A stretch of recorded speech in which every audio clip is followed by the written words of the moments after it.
Okay, welcome back to our Laravel course.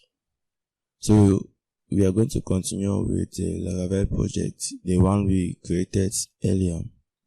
And in this video, we are going to explain to you everything you see inside this folder structure. So we are going to start from this apps directory. So the app directory contains the core code of your application. So every code that you have, almost all the codes that you are going to write on your project is going to reside inside this app directory. For example, if there are images you have to upload to your website, if there's a payment method you have to implement in your website, if there's any logic that you have to write as a backend programming language, all of them, almost all, is going to reside inside this app directory. So in this app directory contains console, exception, HTTP. So you are going to be using this HTTP more often because this is where you are going to write your own logic. Because in this HTTP you have controllers. So in these controllers, this is where you write the core logic of your application. And then we have models. So models have to do with their classes that manage your database. So they provide abstraction of your database backend. So you manage your database using these model classes. So they are very important too. You are going to use them a lot. Then providers also. So providers, these are all the packages that Laravel needs to function. So providers, like, they provide all what the application needs. So these are some of the inbuilt providers, but along the way we might create some providers of our own so that you see how they function, how they work. Okay, now talking about the Bootstrap directory. The Bootstrap directory contains the app.php file, which bootstraps the whole framework itself. So whenever the Laravel project is starting, whenever it's launching, this is where the magic happens. So this Bootstrap directory is where the whole application is started. So this is where the whole application passes through. For example, you see in this app.php. So this is where most of the magic happens. So we'll not go detail into that one because in the Bootstrap directory you hardly touch any code that is inside the directory. From there we go to config directory. So in this config directory, as the name suggests, it stores all your configurations. For example, you see in this app.php, you see you configure many things. Here we have the app name. So by default the app name comes, it's called Laravel, but you can change it here. You have the environment variable and so on and so forth. So you can just open here and check. Now, if we create any provider, as I earlier told you, now you see you are going to come here in this app.php and you register it in this array. You get it? So this array is called the providers array. So in short, this is where you store your configuration files. Now, the database directory contains migrations for your database.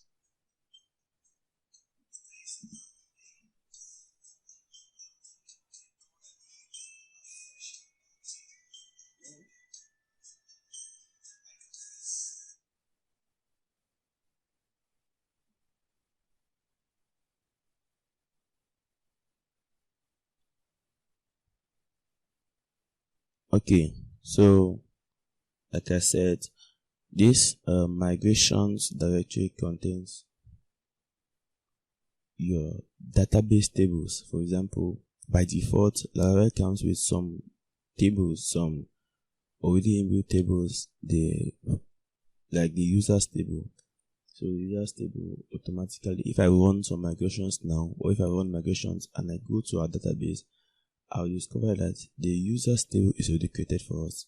So this is where the magic of tables, this is where you create them in this migrations folder. You can create a table here, you modify the fields, the columns, and so many other things. So this is where you define the database and its metadata. So this migrations folder, there's factory and these seeders.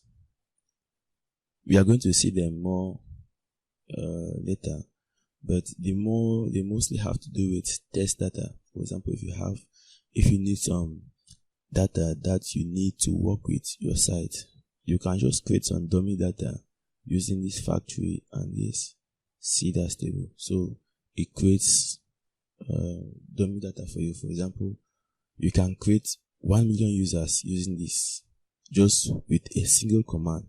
So from there you can see how your site works with large amount of users, like 1 million users and so on. So this is where you test run all of those things. Now, in the public folder,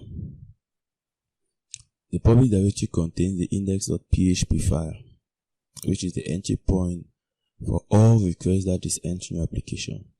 Now, if you have ever coded in PHP before, you know that whenever you upload your website in a web server, now when a web server loads, it looks for the public folder. Some web servers look for public_HTML. So this is that folder, so which contains the index.php file.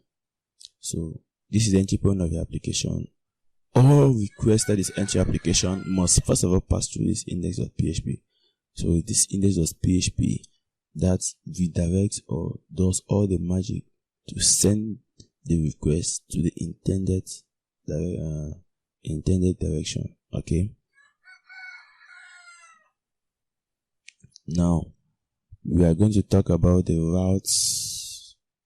No, before the public the routes directory, we talk about the resources. This resources directory contains all of your views.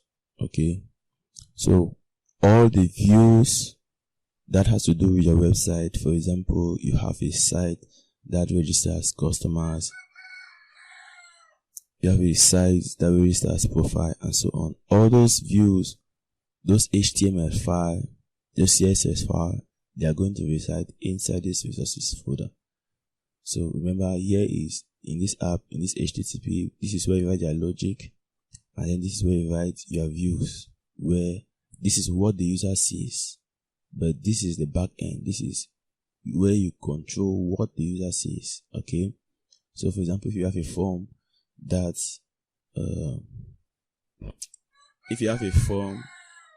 that registers users, you are going to present them the form here. Maybe you have a register users.blade.php. Now, whenever the users register, they write their information and they click, it's going to submit the request in this app HTTP controllers. So maybe we are going to have a controller here that is going to take the users, check if the user has written correct information, if there's an image to upload, and so on. This is where all the logic is going to be written. Okay, so this is where logic is written. Resources, this is where the views reside. Okay, so this route, now this is where you register your route. For example, now when you see website is made up of request and response. Okay, now for example, you see if I come here and I type in this I'm sending a request to a server, and the server is going to send a response. So what I'm putting here is a route. Okay, it's a route. So that's how websites are. You navigate through a site using routes. For example, this is a route. If I click here, it's going to take me somewhere. I click here, it's going to take me somewhere, here and here. Okay, so that is in the route folder. This is where all those routes, those magic happen. For example, you see the first the route that is already written for us is slash. Okay, the slash means the home page. So if I go to slash now, you see it is rendering me this view. This view is called the welcome. Okay, so let me just explain to you. You see, this is welcome. This one means whenever a user types in this welcome URL, call this function. Okay, now when you call the function is going to return an HTML file, a blade file. Going to return a blade file that contains a HTML, and it's going to automatically look for that blade file in these resources. Remember what I told you, views. You see, it's going to look for welcome, so it's going to render this welcome the blade file. Okay, so this is where the HTML is found. If you look at it closely, you see what we saw on the welcome page. You are going to see them here. So yeah, so that is it. So this route.php has 4 files in it. This is where you write your major, all the route studies into your application. This is where you write them.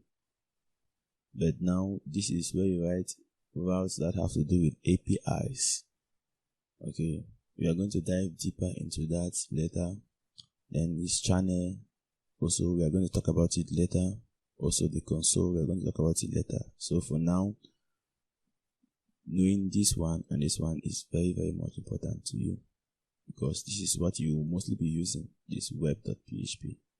Okay, now going to the storage folder. This storage folder, the storage directory contains your log files, contains your compiled blades. You see, Laravel is fast, and the reason it's fast is because it compiles your blade files and stores them, so that it does not need to recompile these blades each time, because this file I showed you, this file in resources, is actually not an HTML file, but it's a blade file. It's a PHP file actually. You understand? So because it ends with the .php. So anytime you make a request, before this file gets sent to you, it has to compile all what is inside here and renders it as an HTML. So you compile this into HTML and renders it. So what Laravel does is it compiles all of these things and stores it as cache. So each time you send a request, you don't need to recompile it. So that's why you see it makes it very, very fast. So this storage folder, this is where all those things happen. The compiled blades, this is where they are stored. If you have any info to log onto your application, you have any data you are to register or to log any error, this is where you are going to log all of them. Okay, alright, so we will not go deep into this. Also, you can store your avatars, your images, and so many other things in this storage folder. So we are not going to go deep into that now. We'll see it later. Okay, now in the test folder, this test folder is where you do all the tests. So as a full stack developer, when you are creating an application, it's always good practice to write tests for the application. So this is where you do all the testing. You have unit tests here. So we are going to do tests later on in this series. So we'll not go deep into that. Then the vendor folder, this is your Laravel framework. Okay, so this is all what makes Laravel to work.